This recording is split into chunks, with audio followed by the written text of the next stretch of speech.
हमारे साथ बातचीत करने के लिए अमरीश सिंह जो हैं, इनसे जानेंगे कि आज छठा सरस सलील भोजपुरी सिने अवार्ड हो रहा है, उसको लेकर क्या कहेंगे। आज आपको अवार्ड मिला, अमरीश जी क्या कहेंगे। मैं दिल से धन्यवाद करूंगा इस मंच को, सरल सलील परिवार को, जो कि मुझे चुना बेस्ट प्रोड्यूसर, डेब्यू प्रोड्यूसर के लिए।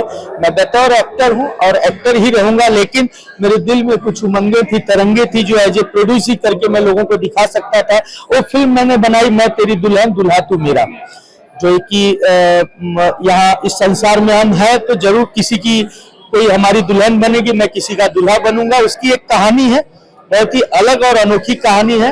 और दिल से मैं धन्यवाद दूंगा सभी लखनऊ वासियों को, जो कि इतना सुहाना सफर इस इंदिरा गांधी प्रतिष्ठान में इतने सारे कलाकार, जो कि मैं भी परफॉर्म करने वाला हूं, अभी किया नहीं, अवार्ड पहले ले लिया हूं, तो बहुत खुश हूं, बहुत एक्साइटेड हूं। धन्यवाद मैं करूंगा उस व्यक्ति का जिन्होंने मुझे पैदा किया, अपनी माँ को, जो कि अभी इस दुनिया में नहीं है, लेकिन लव यू माँ, आज आपकी मेहनत रंग लाई है। आइडल किसे मानते हैं भोजपुरी में, फिल्मों में, क्योंकि बहुत कम ही लोग आना चाहते हैं और जो आते हैं वो किसी न किसी को अपना आइडल मानते हैं। आप आइडल किसे मानते हैं। बेशक मैं भोजपुरी में अपने बहुत सारे सीनियर कलाकारों को आइडियल मानता हूँ। सबसे ज्यादा मैं दिनेश लाल निरहुआ को मानता हूँ, क्योंकि एक गांव का बच्चा उठ के आज अभिनेता से राजनेता तक पहुंचा है, तो दिल से वो मेरा आइडियल है और मैं उन्हें फॉलो करता हूँ। रवि जी को भी फॉलो करता हूँ भोजपुरी में। बाकी तो इस देश में बहुत सारे कलाकार हैं, मैं सभी को फॉलो करता हूँ थोड़ा थोड़ा, लेकिन इनको पूरा करता हूँ। भोजपुरी को कहाँ देखते हैं। भोजपुरी को मैं उस जगह देखता हूँ, अपनी मिट्टी को, जैसे कि मैं कोई अभी जैसे कि अभी चल रहा है गेहूं की फसल, चावल की फसल, उसी तरह मैं उसको खेती समझता हूँ और मैं उसी खेती से एक उपज हूँ और इसी उपज से मैं तंदुरुस्त और हिस्ट और पुष्ट और इस समाज में जी रहा हूँ और सीना चौड़ा करके कहिला कि हम है भोजपुरिया। हम चाहब कि भोजपुरी में 2 लाइन हमारे दर्शक खातिर।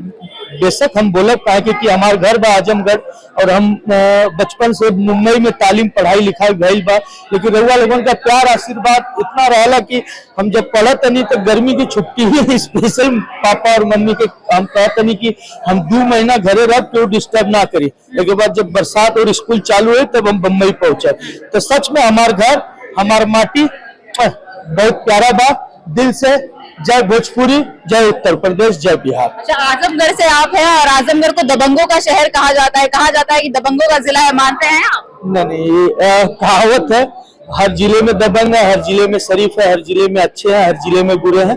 आजमगढ़ एक अपने आप में होता है कोई नाम, एक्टर 10 होते हैं कतार में, कोई एक्टर बड़ा होता है, कोई छोटा होता है, कोई किसी रूप में पहचाना जा सकता है, लेकिन दिल से आजमगढ़ भी बहुत प्यारा है। सच में वो गढ़ है और वहाँ रहने वाले महागढ़ है। आजमगढ़ में दिनेश लाल यादव निरहुआ का चुनाव प्रचार प्रसार हुआ, लोकसभा चुनाव हार गए, लेकिन उपचुनाव में उन्होंने बड़ी जीत हासिल की थी। आपका राजनीति में आने का कोई प्लान। हाँ, बेशक मेरे अच्छे मित्रों में से हैं दिनेश जी, और मेरा जहाँ घर है मेहनगर, और मेरे घर पे रह के चुनाव भी लड़ा है उन्होंने, और मैंने दोनों चुनाव में, पहला जब उन्होंने हारी तो भी उन्होंने जीत की घोषणा की कि नहीं मैं जीतूंगा, और सेकंड उन्होंने जब उपचुनाव लड़ा तो जीत के ही दिखाया, और दिल से एक अच्छे इंसान है। और जैसे मैंने कहा कि मैं आइडियल मानता हूँ, तो बेशक समय मिलेगा और वक्त आएगा तो मैं भी राजनीति, क्योंकि एक अभिनेता जो होता है, एक कलाकार जो होता है, उसके अंदर एक नई ऊर्जा होती है, एक नई सोच होती है। उस सोच को करने के लिए उसको खुद उस प्लेटफॉर्म पे जाना पड़ता है। तो उसी तरह हम जरूर उस राजनीतिक प्लेटफॉर्म पे जाएंगे और लोगों को अपनी मेहनत और अपनी ताकत बताएंगे कि सच में एक कलाकार भी आपकी तरह एक घर और परिवार का बच्चा होता है। वो कला दिखा के आपको खुश करता है, तो जरूर जीवन भर आपकी मेहनत और आपकी लगन को देख के भी वो खुशी रह सकता है और लोगों को खुश करा देख सकता है। अच्छा, चूंकि भोजपुरी को वर्गल कहा जाता है कि भोजपुरी वर्गल है, आप मानते हैं कि भोजपुरी में वर्गलिटी है। नहीं, बिल्कुल ये गलत सवाल है। कई मीडिया भाई और कई चैनल ये सवाल पूछता है, लेकिन सच में बता दूं, आज जो हमारी सरकार है, मैं उसे धन्यवाद कहूंगा। सरकार ने एक संस्था बनाई है सेंसर बोर्ड की, तो बेशक जो हमारी सिनेमा बनता है वो सेंसर के तहत ही बनता है, और स्पेशल जो टीवी पे चलता है उसके लिए यूए सर्टिफिकेट बहुत जरूरी है। मैंने कई भक्ति फिल्में बनाई, इसीलिए जय मां विंध्यवासिनी, जय हो तुलसी मैया अभी मैंने बनाई, अभी जिसका अवार्ड मुझे मिला मैं तेरी दुल्हन, इसको भी यूए सर्टिफिकेट मिला है। मैं एक चीज जरूर कहब कि भोजपुरी को सब लोग खराब ना होला, कुछ लोग जो नहीं यूट्यूब पे कुछ भी बना के डाल देता, कुछ भी व्यूअर्स पावर खातिर या अपन टीआरपी बढ़ावा खातिर या चंद पैसन खातिर ये गलत बा। एक मछली खराब होला की वजह से सारा मछली गड़बड़ हो जात बा। तो ये वजह से क्या यूट्यूब के लिए हमने कई संस्थाओं को लेटर भी लिखा है कि इस पे अंकुश लगाए, लेकिन जवाब यही आता है हमारे हाथ में नहीं है, इंटरनेशनल बात है। लेकिन बेशक धीरे धीरे हो जाएगा। जो गंदे लोग चंद दिनों के लिए नहीं होते, जो अच्छे लोग होते हैं और इन दिनों के लिए होते हैं। कई भोजपुरी में आपने फिल्में दी, लेकिन मैं आपसे जानना चाहूंगी कि फिल्मों को रिलीज होने के लिए काफी दिक्कतों का सामना करना पड़ता है। छोटे पर्दे पर अक्सर भोजपुरी फिल्में देखने की पड़ती है, कहाँ कमी रह जाती है?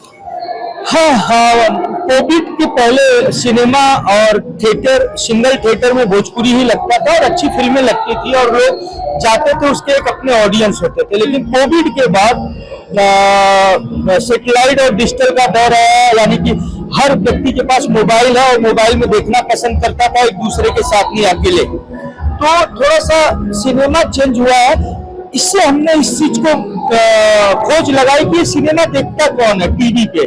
तो पता चला कि हम दिन भर कमाने जाते हैं, लेकिन जब घर पे औरतें खाली होती है तो टीवी देखती है। और टीवी में उनको ज्यादा क्या पसंद होता है, लोग जो सास बहू का, घर का, परिवार का, तो उनको अपने घर से कनेक्ट चीजों को ज्यादा इंटरटेनिंग पसंद होता था। तो आजकल उसी तरह से फिल्में बन रही, बहुत अच्छी फिल्में बन रही हैं।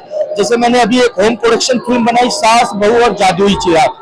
एक मैं शादी करके हनीमून मनाने जाता हूँ और चिराग में और एक बीबी लेके आ जाता हूँ। पता चला एक तो झेल ही रहा था, एक और आ गई। अब उसके बखेड़े जो है दो बीबियों का और सास का, तो मैंने एक फिल्म बनाई सास बहू और जादुई चिराग। जल्दी आप लोगों के सामने आएगा, उसका भी मैं अवार्ड लूंगा। अच्छा, मैं एक आखिरी सवाल आपसे लूंगी, क्योंकि आप यूपी के रहने वाले हैं, आजमगढ़ के रहने वाले, लेकिन मुंबई भी आपका रहना होता है। और जब यूपी बिहार की बात आती है, अन्य राज्यों में जब यूपी बिहार के लोग जाते हैं, चाहे वो एक्टर हो या फिर आम जनता हो, तो कहा जाता है कि अरे ये उत्तर प्रदेश से है, अरे ये बिहार के हैं, बिहारी हमें। क्या कहेंगे उन लोगों को? नहीं, ऐसा बात ना हो। थोड़ा सा लोगों की धारणा थी, अब नहीं है।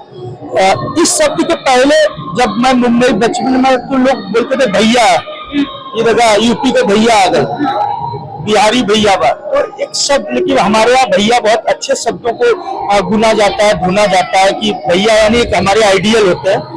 लेकिन महाराष्ट्र में भैया मतलब थोड़ा सा बच्चों टाइप का नहीं होता कि उनको कम पढ़ा लिखा या वो समझा जाता है। लेकिन अब ये नजरिया बिल्कुल चेंज हो गया, वो भी भैया जी बोलते हैं। भैया के आगे जी लगा दी है। तो मैं समय के साथ बदलते हुए लोगों को देखा है और वक्त और शब्द भी बदलते हुए देखा है। और बिहारी यूपी का कोई नहीं है, बहुत तरक्की हमारा यूपी कर रहा है, उत्तर प्रदेश साथ में पड़ोसी हमारा बिहार भी कर रहा है। अब वो चीज देख के, हमारे इस सरकार को देख के, वहां पे अब बुलडोजर जैसी चीजें, बहुत सारी आइडियल हमारे इस उत्तर प्रदेश को देख के महाराष्ट्र गवर्नमेंट भी और भी राज्य कर रहे हैं। तो यूपी बहुत आगे, बिहार बहुत आगे। जय हो भोजपुरी भाषा और जय हो भोजपुरिया लोग। बहुत बहुत धन्यवाद, थैंक यू सो मच। देखिए, आपने हमारे साथ अमरीश सिंह जी, जो कि आजमगढ़ के रहने वाले हैं और इन्हें बेस्ट प्रोड्यूसर का अवार्ड मिला है। लेकिन इन्होंने कहा कि भोजपुरी को जिस तरीके से कहा जाता है कि भोजपुरी अन्य राज्यों में गलत नजरिए से देखा जाता है, यह नजरिया बदल रहा है और भोजपुरी एक अलग मुकाम हासिल कर रहा है। बहरहाल ये खबर आपको कैसी लगी, कमेंट सेक्शन में कमेंट करके जरूर बताइएगा। तमाम खबरें देखने के लिए बने रहें हमारे साथ टाइम्स के साथ।